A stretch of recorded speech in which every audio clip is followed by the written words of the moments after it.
আপনারা এখানে দেখতে পাচ্ছেন একটা কলামের কস্ট সেকশন দেওয়া আছে। আসলে আপনারা সাইটে যখন কনস্ট্রাকশন কাজ করবেন, এটা কিভাবে রিড করবেন ড্রয়িংটা এবং ড্রয়িং দেখে দেখে কীভাবে কাজ করিয়ে নেবেন এটা আপনারা কলামের সেকশনটা আপনাদের একটু দেখা দিলে আপনারা বুঝতে পারবেন ইজিতে।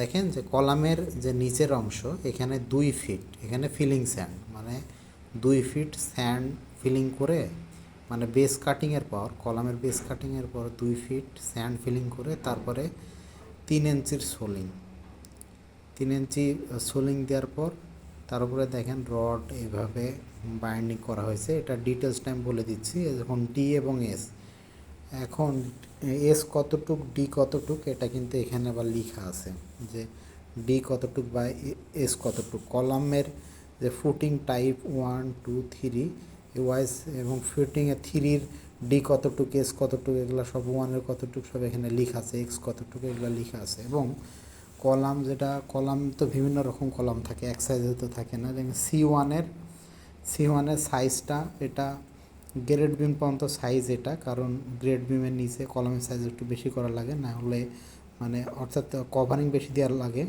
কারণ ময়েশ্চার রডে চলে যাবে, এই কারণে ময়েশ্চার প্রতিরোধ করার জন্য। এবং দেখেন এটা রডের মানে সি ওয়ানের কলামের রডের বাইন্ডিং দেখেন কয়টা রড ব্যবহার করছে, এখানে সব এভাবে উল্লেখ করা আছে। তারপরে কলাম 2-এর রড বাইন্ডিং এবং কলামের সাইজ সব এখানে উল্লেখ করা আছে, কত মিলি ব্যবহার করা হচ্ছে সব ডিটেলস এখানে লেখা আছে, ঠিক আছে। তো এইভাবে এবং ফুটিংয়ের সাইজ কতটুকু হবে, ফুটিংয়ের সাইজও এখানে দেওয়া আছে।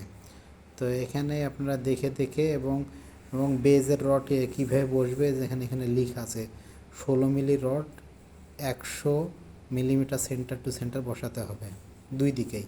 তো 100 মিলিমিটার মানে 4 ইঞ্চি।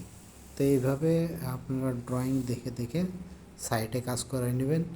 ডিটেল যদি আপনারা জানতে চান, আজকে আমি আপনাদের একটা ধারণা দিল, যদি এই সম্পর্কে ডিটেলস জানানো চান তাহলে অবশ্যই আমাকে কমেন্টে জানাবেন। ধন্যবাদ সবাইকে।